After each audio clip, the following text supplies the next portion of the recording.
Baik, ya itu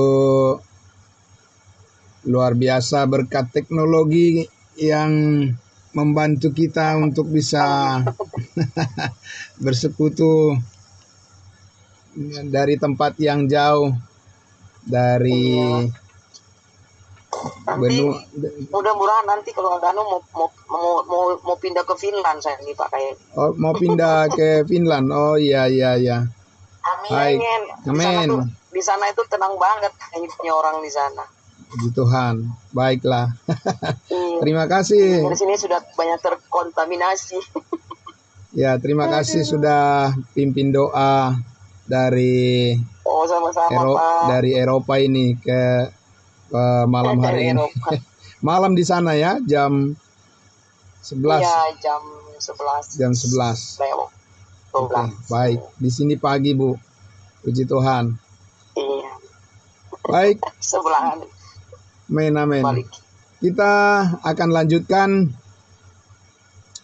Terima kasih untuk doa yang sudah dibawakan oleh Ibu Sisil. Kita akan langsung membaca firman Tuhan. Ya, selamat pagi untuk kita semuanya. Saya kembali ingin mengajak kita untuk melihat bagian dari Galatia pasal 3 ayatnya yang ke-19. Ada satu hal yang perlu kita pahami lagi ya dalam kaitan dengan bagaimana kesempurnaan yang saat ini kita peroleh dari kasih karunia Tuhan ya sungguh berbeda dengan apa yang sebelumnya ya. Kita lihat di dalam Galatia pasal 3 ayatnya yang ke-19. Demikian firman Tuhan, Galatia pasal 3 ayatnya yang ke-19. Saya akan membacakan. Ya, kalau demikian, apakah maksudnya hukum Taurat? Ia ditambahkan oleh karena pelanggaran sampai datang keturunan yang dimaksud oleh janji itu, dan ia disampaikan dengan perantaraan malaikat-malaikat ke dalam tangan seorang pengantara. Seorang pengantara bukan hanya mewakili satu orang saja, sedangkan Allah adalah satu. Jadi ayat 19 sampai ayatnya yang ke-20 ya. Nah, di sini di Paulus katakan bahwa ketika Musa memberikan hukum Taurat, menyampaikan hukum Taurat itu, atau ketika Tuhan Allah menyampaikan hukum Taurat itu kepada Musa untuk disampaikan kepada bangsa Israel, dikatakan itu bukan hanya satu pengantarannya. Ya, jadi Musa itu ternyata Allah itu ternyata disertai oleh malaikat-malaikat, dan Musa juga disertai oleh malaikat-malaikat ketika menyampaikan firman kepada bangsa Israel. Nah, tentu ini kita pahami peristiwa di padang gurun Sinai ya. Nah, Bapak Ibu Saudara yang dikasihi Tuhan Yesus, jadi hal yang sangat berbeda dengan apa yang kita alami saat ini sesudah Yesus Kristus menyelesaikan semuanya. Maka kita saat ini berkomunikasi langsung dengan Tuhan Yesus dan tidak perlu didukung oleh malaikat-malaikat lagi ya. Bukan malaikat itu tidak dihormati atau dihargai, tapi hanya untuk menunjukkan bahwa saat ini kita sangat safety ya dengan Tuhan Yesus. Kita merasa nyaman, aman, dan tidak perlu ada ketakutan, kekhawatiran kita lagi, karena Yesus sudah menyingkirkan segala penghalang untuk kita menikmati persekutuan kita dengan Dia dengan sepenuhnya. Nah, jadi kalau kita lihat, ternyata dulu-dulu itu ya, ketika Tuhan berkomunikasi dengan umatnya Israel, selalu melibatkan ya para malaikat, begitu ya. Dan coba kita lihat dulu di Ulangan pasal 33 ya. Ulangan pasal 33. Ya, saya mengajak kita untuk melihat di Ulangan pasal 33. Di Ulangan pasal 33 ini, di ayatnya yang pertama sampai ayatnya yang kedua, saya akan membacakan dulu ya untuk kita semuanya. Oke. Ya. Ulangan pasal 33 ayat 1 sampai 2. Inilah berkat yang diberikan Musa, abdi Allah itu, kepada orang Israel sebelum ia mati. Berkatalah ia, ya, berkatalah Musa, ini menjelang akhir hidup Musa, dia menyampaikan berkat kepada bangsa Israel. Ayat 2, berkatalah ia, Tuhan datang dari Sinai dan terbit kepada mereka dari Seir. Ia tampak bersinar dari pegunungan Paran dan datang dari tengah-tengah puluhan ribu orang yang kudus. Di sebelah kanannya tampak kepada mereka api yang menyala. Ya, dikatakan di situ bahwa Tuhan disertai oleh puluhan ribu orang kudus, yang dimaksud di sini adalah malaikat Tuhan. Ya, ketika jadi ada puluhan ribu malaikat Tuhan yang menyertai Tuhan sendiri ketika menyampaikan firman-Nya kepada Musa, dan Musa disertai oleh para malaikat ketika menyampaikannya kepada bangsa Israel. Jadi itu adalah peristiwa di padang gurun Sinai, ya. Nah, jadi kalau berkaitan dengan bangsa Israel itu selalu atau Tuhan sering melibatkan para malaikat yang menyertai, begitu ya. Nah, kalau kita lihat Bapak Ibu Saudara, di dalam kepenuhan kasih karunia yang saat ini kita terima, ya, tidak ada, Paulus tidak bertemu dengan Tuhan Yesus, tidak dikatakan secara khusus disertai oleh malaikat-malaikat, ya. Jadi enough, ya, enough is enough. Jadi cukup hanya dengan Yesus Kristus saja, gitu ya. Karena ini tidak diidentikan, kasih karunia ini tidak diidentikan dengan pengalaman daripada bangsa Israel, ya, dan yang dihubungkan dengan kita sekarang ini berbeda, ya. Jadi pengalaman kita dengan Tuhan Yesus, dengan pengalaman bangsa Israel menerima firman-Nya, itu berbeda penyertaannya. Penyertaan Tuhan kepada kita melalui Yesus Kristus, ya, cukup, ya. Dan berbeda dengan orang Israel, itu ada penyertaan dengan malaikat-malaikat dikatakan, ya. Nah, jadi kenapa demikian Bapak Ibu Saudara? Karena tadi dikatakan di Galatia pasal 3 bahwa pengantara antara Allah dengan bangsa Israel itu bukan hanya Musa seorang diri, ya. Jadi ada banyak malaikat, tadi dikatakan 10.000 orang kudus atau malaikat yang menyertai Musa untuk berhadapan dengan orang Israel. Sementara ketika Tuhan Allah ingin memperhadapkan dirinya ya kepada kita melalui Rasul Paulus, hanya Yesus seorang diri. Artinya tidak ada melibatkan para malaikat di situ.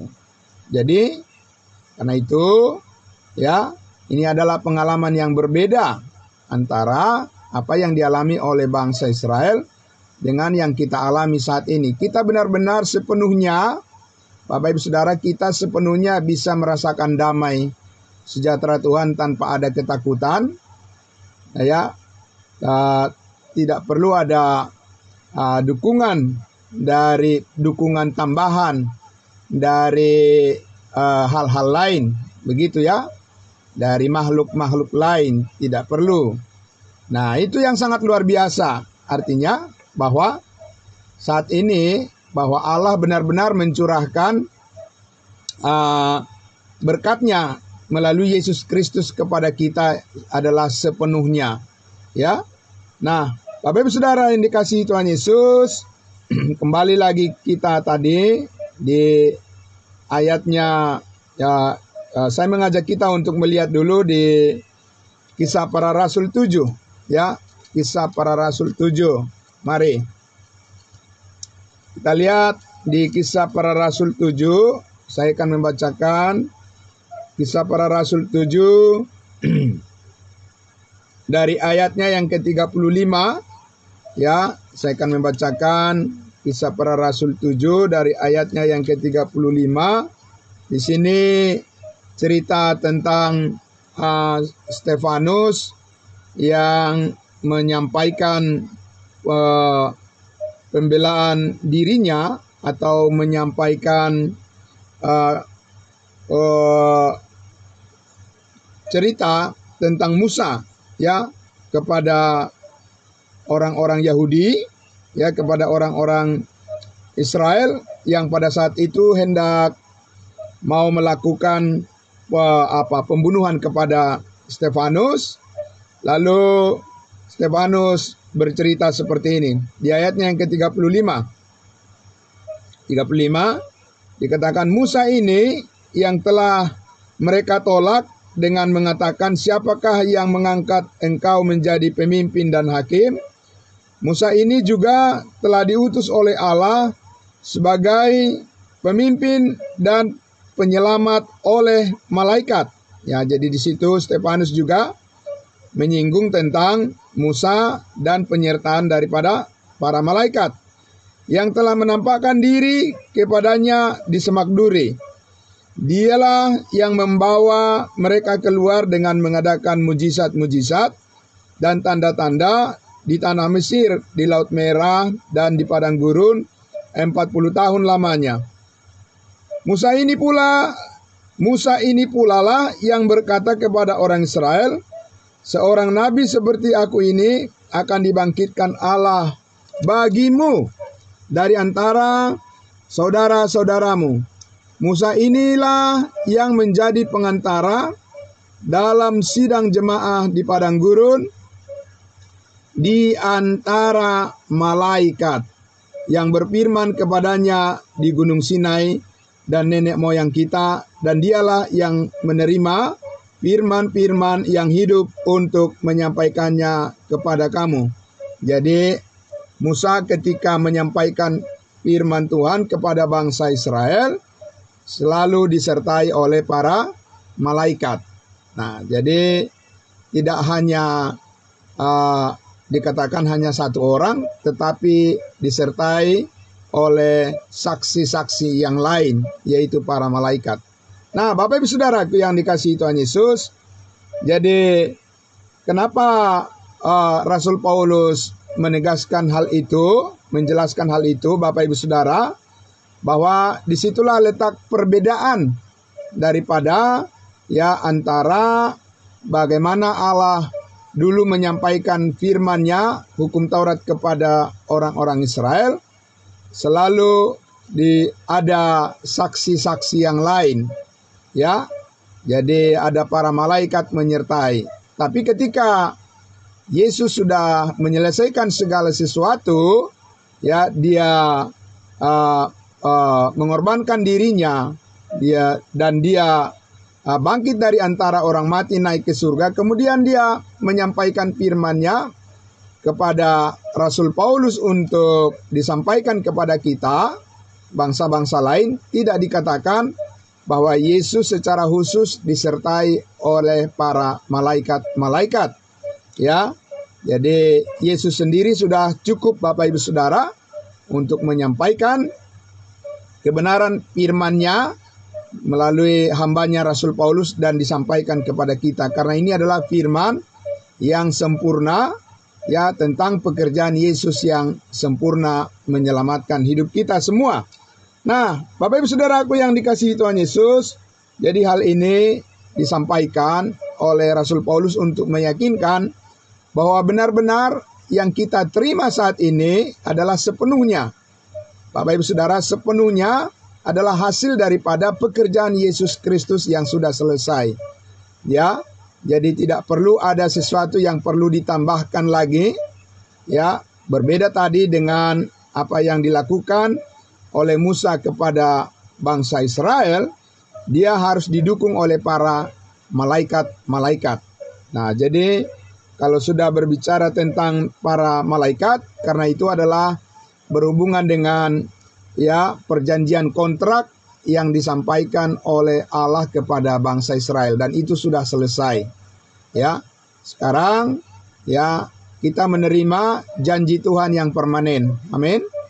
Menerima janji Tuhan yang permanen, yang sempurna di dalam Yesus Kristus atas pekerjaan, ya, karya Yesus Kristus di atas kayu salib yang sudah selesai. Maka sekarang kita menerima sepenuhnya, itu adalah berkat yang kita terima, ya, yang tidak akan bisa diambil atau dirampas oleh siapapun dari kehidupan bersama kita dengan Yesus Kristus.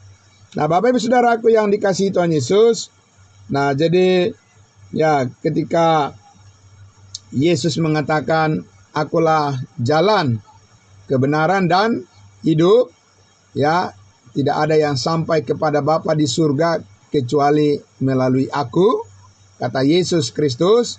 Sekarang kita memahami itu adalah berdasarkan iman kepada apa yang sudah diselesaikannya di atas kayu salib. Ya, jadi saudaraku, menegaskan lagi kepada kita bahwa apa yang dikatakan kasih karunia Tuhan itu cukup bagi kita saat ini, dan kita bersyukur bahwa kita mendapatkan kesempurnaan dari hasil karya Yesus Kristus di masa kasih karunia Allah tercurah dalam kehidupan kita saat ini. Saudara-saudaraku yang dikasihi Tuhan Yesus, jadi di sini kita lihat bahwa bagaimana Allah menyatakan janjinya, janji setianya kepada kita saat ini, saudara-saudaraku, adalah didasarkan pada janji Allah yang sempurna melalui apa yang dilakukan oleh Yesus Kristus di atas kayu salib, akan selalu menjadi pusat dari perhatian kita, pemberitaan kita, dan juga perenungan kita. Karena dari sanalah kita memperoleh berkat surgawi, ya, segala sesuatu yang kita butuhkan, yang kita perlukan saat ini untuk kita bisa hidup benar di hadapan Tuhan dan bisa kita mampu untuk melayani Dia. Jadi, saudara-saudaraku yang dikasihi Tuhan Yesus, nah, di sini kita lihat bahwa Rasul Paulus terus menegaskan tentang fokus atau puncak daripada perhatian kita adalah pada apa yang sudah dilakukan oleh Kristus di atas kayu salib. Amin. Ya, karena saudaraku yang dikasihi Tuhan Yesus, sebab Paulus ingin agar kita juga saat ini sebagai orang-orang kudusnya Tuhan tidak jangan sampai mengalami hal yang sama seperti yang dialami oleh jemaat Galatia, ya, di mana mereka sudah memulai kehidupan mereka dengan pekerjaan Roh Kudus, tapi Bapak Ibu Saudara, di tengah perjalanan iman mereka tergoda oleh pengajar-pengajar palsu, dan akhirnya mereka jemaat Galatia tergelincir dan jatuh, dan mereka akan mengalami kerugian yang sangat besar, Bapak Ibu Saudaraku. Nah, saudaraku yang dikasihi Tuhan Yesus, supaya kita fokus kepada pekerjaan pelayanan yang dipercayakan oleh Tuhan kepada kita, maka ya Rasul Paulus terus membandingkan, terus membandingkan pengalaman daripada bangsa Israel yang belum penuh di dalam keselamatan itu. Amin. Ya, pengalaman bangsa Israel belum penuh di dalam keselamatan itu. Di dalam pengampunan pun mereka belum penuh, karena janji Allah belum sepenuhnya ya digenapi dalam kehidupan mereka. Tetapi saat ini Allah memperhadapkan kita kepada sebuah pengalaman yang penuh di dalam Kristus Yesus. Amin. Ya, Bapak Ibu Saudara. Jadi Allah mengaruniakan kepada kita bersama-sama dengan Kristus untuk mengalami pengalaman yang penuh di dalam karya penyelamatan, di dalam damai sejahteranya, di dalam sukacita yang Tuhan karuniakan berdasarkan iman kepada apa yang telah dilakukannya. Jadi, Bapak Ibu Saudara, ya sesungguhnya Paulus menegaskan banyak hal ya kepada jemaat kudusnya Tuhan untuk senantiasa berpusat atau fokus kepada ya kebenaran kasih karunia Allah yang sempurna saat ini. Dan itu adalah firman Tuhan yang sangat luar biasa, memampukan kita untuk bisa melayani Tuhan Yesus ya saat ini dengan sepenuhnya sesuai dengan rencananya, Bapak Ibu Saudaraku.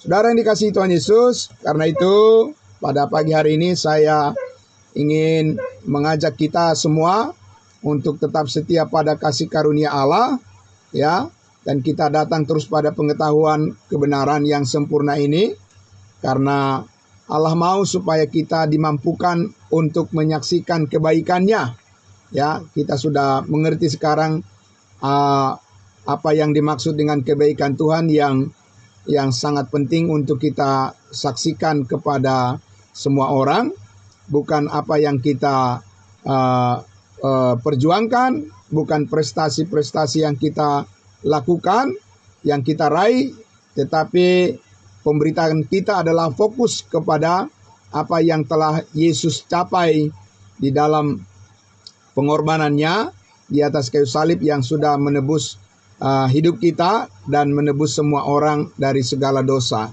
dan memberikan keselamatan hidup yang kekal kepada setiap orang yang percaya. Nah, Bapak Ibu Saudaraku, tetap setia kepada kebenaran ini ya. Kita terus bertumbuh di dalam pengenalan akan firman Tuhan secara lengkap sampai kita semua benar-benar ya mempunyai kemampuan untuk mengkomunikasikan kebenaran kasih karunia ini kepada orang lain sebagai berkat yang terbesar bagi semua orang yang percaya. Nah, Bapak Ibu Saudaraku yang dikasihi Tuhan Yesus, di akhir pekan ini mari kita bersyukur kepada Tuhan, dan kita akan berjumpa nanti dalam ibadah keluarga kita di rumah, di tempat hambanya Pak Pendeta Pardosi, dan besok kita juga akan bersama-sama beribadah dalam ibadah raya minggu kita. Mari kita berdoa. Bapa di dalam surga, terima kasih, kami sangat bersyukur ya Tuhan. Terima kasih Bapa, pagi hari ini Engkau memberikan kami kekuatan baru, berkat yang baru, sukacita yang baru, dan dalam sepekan ini kami merasakan kebaikan Tuhan, dan kami bersyukur atas penyertaan-Mu ya Bapa. Biarlah terus Engkau menguatkan kami, menyertai pemberitaan kami, dan segala apa yang kami lakukan seperti untuk Tuhan, karena kami tahu dari Tuhan kami memperoleh segala berkat yang menyempurnakan hidup kami. Terima kasih Bapa, di dalam nama Tuhan Yesus kami berdoa. Haleluya. Amin. Amin. Terima kasih. Selamat pagi. Salam kudus buat kita semuanya. Shalom.